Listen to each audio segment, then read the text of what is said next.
responding to. I don't want to get into that before that encounter next week, specifically.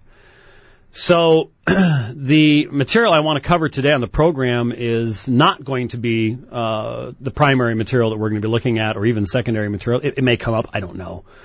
But we have some specific topics we're going to be addressing over the course of 2.5 hours next week, and I'll let you know where you can listen to that, so on and so forth. But especially since I am one of the most often quoted people in this particular book, I wanted to take the opportunity to respond to some of the things that I've read here and hopefully help you out a lot in the process, too, as far as Bible study goes. I do hope you have your Bibles with you, or if you are listening on a computer, you've fired up Accordance, BibleWorks, Logos, or whatever other creatures are out there. eSword is still out there, and so on and so forth, and are able to follow along as we look very closely at a couple of texts in regards to the deity of Christ and the doctrine of the Trinity. We should not be overly surprised that the person of Jesus Christ is very much the focus of the attacks of those who would seek to undermine the biblical message. Without a divine Savior, you do not have Christianity. You have just another one of the many world's religions that has a great founder who had special insights or special closeness to God. But as long as Jesus is on the creaturely side of the divide, he's not eternal, or he's not personal in his eternal existence. One of the things about this book that sort of really bugs me, and I am referring to a book by Patrick Navas is his name. And one of the things that really bothers me about this book is that it refuses to answer the questions that the doctrine of the Trinity does answer. It criticizes Trinitarian apologists and theologians for being dogmatic and thereby excluding those who don't believe in the Trinity from Christianity.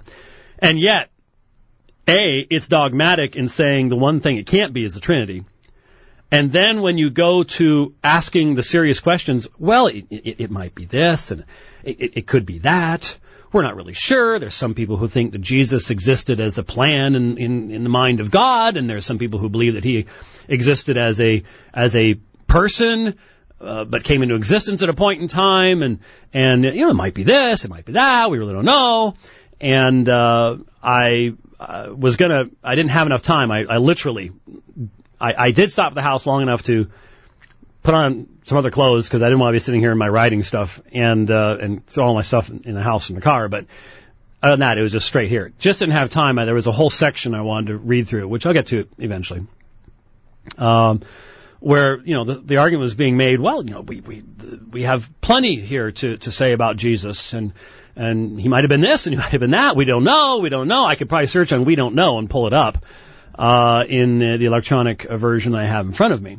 But it's very easy to sit on the sideline when you don't have a dog in that hunt or a horse in that race or whatever analogy you want to use, and take pot shots at the people who do. But when you don't have he might have been this and he might have been that, and some people think this and some people think that, that's real easy. It really makes me wonder how perspicuous and clear the Bible really is, to be perfectly honest with you. Be that as it may, the two sections I want to look at today on the dividing line in the hour that we have together, a little less than that, is the prologue of John and John chapter 5. And once again, people might be saying, hey, aren't you supposed to be working on a book on Islam? Yes, this is part of it. I am making it part of that because I'll be perfectly honest with you, with very, very few exceptions, my Muslim opponents just borrow from folks like this. They just, they grab. And by the way, this book is, no offense intended, it's nothing new. Those of us who have been around for a little while, I remember when I first started studying Jehovah's Witnesses, when I encountered Nelson Hurley's big, huge book. And these books are always about 4 times bigger than they'd need to be if they had an editor. I'm serious. I mean, there's so much extraneous information, repetition, that some people write books. I'm not saying this of this particular author, but I know people who write books to make them just huge, so the size of it looks very intimidating. I could mention a certain Roman Catholic apologist in that vein, but be it as it may, every generation has a bunch of these that are produced, and people, oh, you found all the Unitarian citations. Well, okay, great. Just a few more acres of trees just got cut down for that. At least today now it's not quite as bad. We have to waste photons or something, electrons, and store them electronically, but nothing new about it. But what is somewhat unusual is this was put together after the Forgotten Trinity came out, and so the Forgotten Trinity is cited a fair amount of times. I am taken to task numerous times. I don't know that we're really going to get an opportunity for me to refute each one of these. It wouldn't be difficult to do, to be perfectly honest with you. It is a little bit frustrating to have a section that you wrote on the necessity of exegesis quoted while you're being accused of being engaged in eisegesis. And in fact, it was one of the things really fascinating. There were pages. I haven't taken a look here. I just came running in here, but pages and pages on 1 Corinthians 15:28. All based, going after me, all based upon a single phone call to the dividing line. And yet, what we're going to look at in John 1:1, my entire argument, this whole chapter in my book, it's never even presented. Shows no understanding of it. Certainly didn't refute it. Didn't even try to refute it. Major portions of it, they would just blow his position, because he defends the A God translation. Blow his position right out of the water, not even mentioned. So it's sort of odd that you'd have pages and pages and pages on a single phone call on the dividing line, but then you've got a published work, entire chapter, and we're not going to really deal with all that. That's disappointing. Disappointing indeed. Anyway, here is the section. A couple things I wanted to. Well, before I look at this, let's take a look at John 1:1, and let's remind ourselves. Not everyone in the audience has read the Forgotten Trinity. Those of you who have may not remember everything that you read in the Forgotten Trinity, and I don't remember everything in the Forgotten Trinity either. And I wrote the book. That was a little while ago now. En archein halagos, kai halagos ein proston theon, kai theos ein halagos. In the beginning was the Word, and the Word was with God, and the Word was God. Now that's the standard translation. I want to draw your attention to the fact that there are 3 clauses in John 1:1. En archein ein halagos. In the beginning was the Word. Now, obviously, parallels have been drawn to Genesis 1:1. In the beginning, God created the heavens and the earth. But what you have here, and this is where I have to fault Mr. Navas's attempts at exegesis, is one thing that so far, and I'm about 280 pages into this beast, and I've listened to some radio programs that he did. So far, I have not found him to follow narrative well, or follow arguments over larger portions of the text very well. John 1:1 is a part of the prologue. You have to look at the entirety of the prologue. You cannot isolate things. So much of what you will read on the internet, and especially anti-Trinitarians, they will focus upon a single verse.